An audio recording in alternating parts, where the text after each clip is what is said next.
Welcome to Net News Radio America. I am your host, Victoria Lee Scott, coming to you from Long Beach, California. Today I have the pleasure to talk with Rita Peters. Rita is an attorney, an author. She's got a weekly column online at The Stream and also in print at the Daily News Record in Harrisburg, Virginia. She is co-host of a 30-minute weekly radio program, Crossroads, where faith and culture meet. Today, Rita is a volunteer with the Convention of States Project in 2013 and became a staff member in the council in 2014. She now serves as Senior Vice President for the Legislative Affairs for the Convention of State Action. And that is what she is here to talk about today. Welcome, Rita Peters, to Net News Radio America. Thanks so much for having me. I'm thrilled to be with you. It is a pleasure, and as you can tell, you're used to doing radio, so this will be easy for us. Let's start with what is the Conventions of States and what is its purpose? Well, at Convention of States, we are all about using the power of the grassroots to bring real reforms to Washington, D.C. We are reaching, teaching, and empowering citizen activists all over the country to get involved with this effort to bring about a convention of the states that would propose constitutional amendments to rein in federal power and give the power back to the states and the people. I think that we are at such, as you put it, a crossroads in our country today. And the whole idea is that each state has their own convention, right? They're all under one umbrella, but is there somebody in each state running the Convention of States for their state, or are you looking to gather them all together? Where are we at with that? Yeah, well, here's how it works. We have, at this point, a grassroots leadership team in every single state in the nation, even way out in Hawaii. They actually have a wonderful team of grassroots leaders and volunteers. I am now part of the national organization, and the national organization really exists to serve the grassroots in those 50 states. So every state in the union has a team, a leadership team, and we are always looking for new activists and volunteers to get involved. And the thing that has to happen in order for us to get to our convention to propose amendments is we have to pass our resolution through the state legislatures of 34 states. We have already passed in 19 states, so we are well on our way, and it's really the power of the grassroots that helps get it done through the legislature. We are a grassroots organization, and they are really the engine that drives everything we do. Well, right now, that's what we have to go back to. I've noticed in my reading about you that you have 6 children. Yeah. God bless you. So I only have one daughter who is 25. And I started waking up, actually, Lawrence and I, her dad, who has passed away 7 years ago. I'm sorry. Thank you. But we wrote a book, Wake Up America and Face the Dragon. And in that, because we started writing the book, because our daughter, Justin Angel, was only 3 years old at the time. And 9/11 was really our huge wake-up call, enough for us to start writing our country's political truth. And as we're seeing today, this momentum to change our children is happening so fast. If it wasn't for COVID, I don't think that people would be as awake as they are. I think in its own way, it was a terrible thing that happened. But how many parents got to look over their child's shoulder and start seeing, like, wait a minute, you're learning what? And I'm sure, I don't know the ages of your children. My child's 25. She was at the Mhm. beginning of all this change. I remember her looking at me and going, Common Core, why can't we just add, and she was very affected by these changes that they were being an influence on her education. So Yeah. I got Ab- involved. What's going on? How do you, with 6 kids, what are their age range, and where do you stand with all this?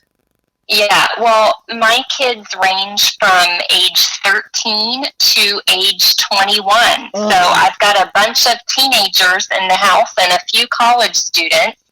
And I'll tell you, I totally agree that COVID and the things that happened with public education during the pandemic has been such a big wake up call. And I hope that we will use that wake up call for good, that can be something good that came out of the pandemic. Now, I'm located in Virginia, and of course, when the Democratic candidate for governor here in Virginia had his big moment at the mic where he informed parents all over the country that yay parents for had him. no business being involved in what their kids were learning at school, it created a huge backlash and, again, I hope a wake up call, because of course parents should be absolutely aware of and involved in and controlling what their kids are learning when they go to school every day. And that's really what Convention of States is all about. It's about who decides Right. policy. Do we really want our education curriculum and policy being decided in Washington, D.C. by the power hungry elites? Or do we want the curriculum and decisions about who uses which bathroom, what's happening in our kids' school? Do we want those decisions made close to home where we can influence and impact them? And I think almost all parents would agree that that's what we want. Convention of States is about shifting power away from DC and back to the states and the local government levels. And that's exactly what we need. I mean, one of Yeah. my biggest fears, I'll be really honest with you, is what they are doing to the military. I mean, Mm. I am witnessing. I mean, and even, so we are talking, as you know, it goes from that level, then to the college level, then down to our children level. And if you look at things happen like that, it's like they started with the college level, and I think they've indoctrinated that group of young people with before we were woke, before we were awoken. Mm-hmm. Awoken. Yes. Okay, so they've been working on them for a very long time. And then you have the Yes. military, so they're infecting our military with gender this and gender, and it's scary to me because I'm watching China building up their military from the time they're in elementary school to, march in lockstep with them. But then we're also watching, on the other hand, the ridiculousness of what's happening in our elementary schools. I mean, this whole thing, you are an attorney for the Alliance Defending Freedom, right? I am a volunteer Okay. allied attorney, yes. Okay. So even in that, we have these where I'm sure you're aware of it, where they are able to, influence our children in their gender, where we now even have hospitals that are able to do these things to our children without a parent's consent. I mean, that's Yes. one of my biggest things is if we look at this scope, you send your child to school and they're there. Then you look at them and they're in college and they've already infected them. And then we're looking at, let's say if your child wants to serve in the military, the honor of even doing that is infected right now. So it's Yes. going to take we the people. And that's the scary part is, are we willing to do that? I mean, Yes. I And mean, what do you I, see?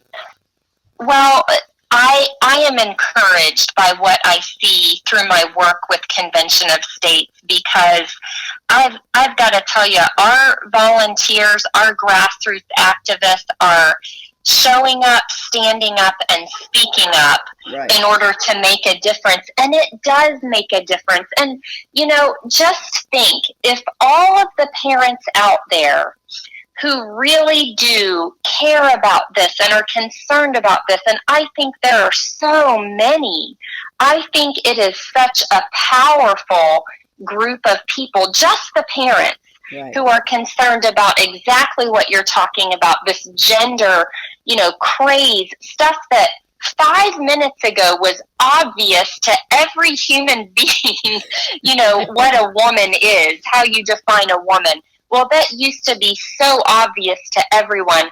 And I think what has happened is that, unfortunately, many of the parents and individuals out there just are afraid to speak up because it's not cool, it's not woke, they might be ridiculed by the left. And we have got to get a thicker skin, and we've got to be ready and willing to take the ridicule and to stand firm for what is true. And it's interesting because I just left. I was in a Bible study this morning. We do our Bible study for the last 3 years at 7:30 on Wednesday mornings. And it was interesting because one of the women in the Bible study is a professor of law here at LBCC, Long Beach Community College. And she was talking with about 5 people, she shared. And she was trying to tell them that, they've got to take a stand here in what they're teaching. And yet, the frightening thing is these are people that are heads of their own family. And the fear of losing their jobs is outweighing, well, we'll just, stay with the curriculum, where you can be and you must be a good influence on actually what is right and what is wrong. But it's very interesting to see. You do the radio program Crossroads, where faith and culture meets. I absolutely love that, to be honest with you, because I truly believe that it's up to each individual to have a God conscience. Either, there is that general revelation where you just go through life knowing right from wrong, good from bad, yada, yada, yada. And you stay in your belief system, and it keeps a civil society. But then there are those like myself. I consider myself under special revelation, that I have biblical ethics. I take the laws of the prophets, and I understand that what they went through then is no different as to what we are going through now. Except if you read through the Bible, we are a lot further along toward the end of Scripture than they were, is the only difference. Yeah. So I find it very important that we try to get back before it's too late. I have a child. My child's name is Justin Angel. Very sweet. And it is. And I did it with a Y, so it looks feminine instead of an I in Justin. But my point is that I was rocked to my core many years ago. Actually, like 33 years ago. I had to make a conscious decision. Like, what is more important inside of me? And that's where I think that we are all at as a nation. What you stand so much for what this country is about. And we were founded on these principles. We don't live with a king. We are under God. And it's such a fight right now, but it is probably one of the most crucial times that people inside of themselves have to make this decision first. Because if we ever saw a clearer divide, it has to be now. That's right. And here's the main point that I'd like to make to your audience. If you're listening right now and you're agreeing with the things that we're saying and you're concerned about the direction of our country, don't just wring your hands and don't just, roll your eyes when you hear the news and walk away frustrated and despondent. Do something. We need all of you who are listening, who are concerned, who know that the direction that our federal government is taking us in is the wrong direction. Right. We need you to do something. And the thing that you can do is go to conventionofstates.com, click on the Take Action tab, and see how you can help be part of this effort to return power back where the founders always meant it to be, at the state and local level. They never meant for the federal government to be a super legislature that dictates policy for all 50 states. They never meant for that to happen. They gave the federal government a very limited, specific set of powers, and the federal government has abused those powers and gone where it has no business being, and it's time for us to set things right. And I agree with you 100%. This is definitely what is needed now. I mean, yeah, as we start realizing that they didn't come in with a heavy hammer, they have been slowly chipping away. And what scares me the most is we are talking about a generation or two generations of young people that have no idea about this country, about the Constitution, about the Declaration of Independence, and about the Bill of Rights. They have literally removed those classes. When my daughter was in high school, Rita, I called the school because I said to them, I said, okay, we are now at Christmas break. My child has learned about China, and we go off to Russia and Iran after Christmas break. Can you please tell me when my child gets American history? And I was told that she gets 1 year in 11th grade. Now, could they have picked a year where a child is probably the most disconnected? They're not ready to get out of school, and they've been in high school for the last 2 years. So their attention span is probably at its lowest point, I would say. And that's when they give them American history. And I have been floored because I am a true believer. If you do not know what is in those documents, how are you going to be able to fight for them?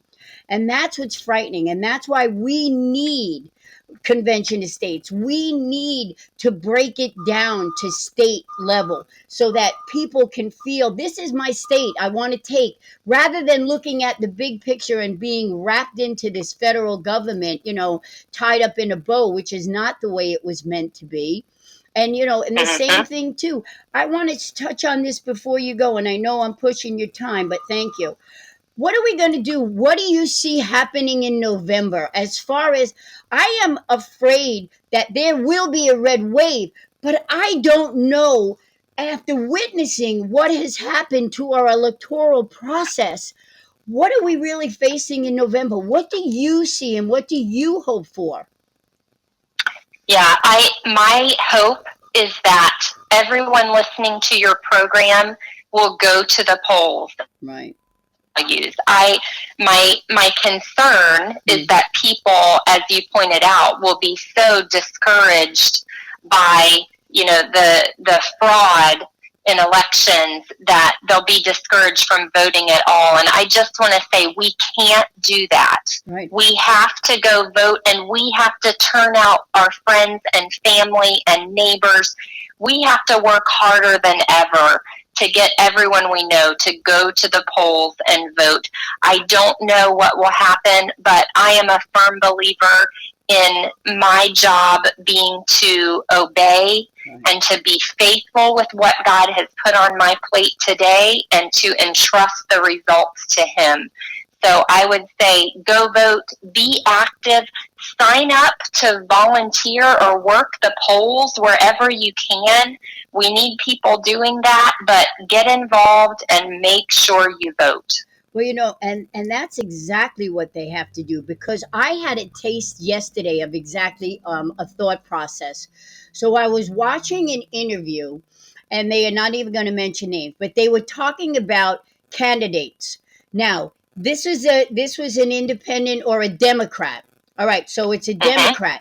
So they were asked, well, who are you going to vote for? Well, they don't like the Democrat at all that is representing them, but they don't like the person on the Republican side. So their answer was, I'm just not going to vote at all. And that to me was probably, I went like, I gasped and I went, whoa, if this is one person saying this, how many more are going to say this? I mean, that's why it was so important to have you on, because what's coming at us, we need to stand up. It is time to fight back. I don't know how much more we could be quiet, how much more we could take. And I truly believe that when we lose the art of debate, there is only one thing left, and that is violence. And we are Yeah. seeing it, we are witnessing it all across this country. It's just not Mhm. in big cities anymore. It is spreading, it is infecting throughout this country. And I agree with you. This is a very important time for us to stand up individually, to stand up together, to stand up and unite. We are the United States. And we were told a long time ago, united we stand, divided we fall. And that is Yeah. frightening to me. And if I could make just one more Please comment do. about the election, Yes. I want to remind everyone that, you know, we're all focused on the midterm elections, what happens with Congress as the result of the elections. And of course, that is very important. But I think it is a symptom of our national problem, which is the federal government Right. assuming too much power and becoming too big and preoccupied with itself and making too many policy-making power grabs, that we stop paying attention Right. to our state elections. So most of the states have state legislative elections in November. So even if you're discouraged and disgusted about Congress, pay attention to your state legislative elections, to your school board election if you have them. There's a lot more at stake than just, you know, one particular office or two. So I would encourage your listeners to take into account the whole picture, find out what exactly is on your ballot, and go in and make an informed choice. Well, you know, it's very interesting because back in 2019, I had on my radio show Mark Meckler, who is the head of Convention of States. And it was a fabulous interview talking with him. And when I said to him at the end of our show, I said, what is the one thing, Mark, and this is in 2019, what is the one thing you would like to tell my audience? And he said, are your parents angry enough? If they are, the number one thing for them to do right now is to take back their school boards. He said it is the easiest election to win, and it is the most important election. And I thought that was, you know, and then we started witnessing exactly what was happening. But you guys were on top of this before. I mean, this was in 2019 at the beginning of COVID. And, you know, so I have followed all that you're doing, so much so that we have Murray Edwards out of Alabama Convention of States running his podcast here on Net News. So I want to stay very close to what you guys are doing. I want to thank you so much for taking the time, and how important that voting against our federal government is the most important thing for us to do right now. We cannot, as you said, no matter how small, to get out there and take a stand for what one believes in. That's what we are called to do at this time. Absolutely. Okay. Thank you so much for having me today. You were a fabulous guest, and thank you. And I do hope that you will come back again and share with my audience all the things that are going on.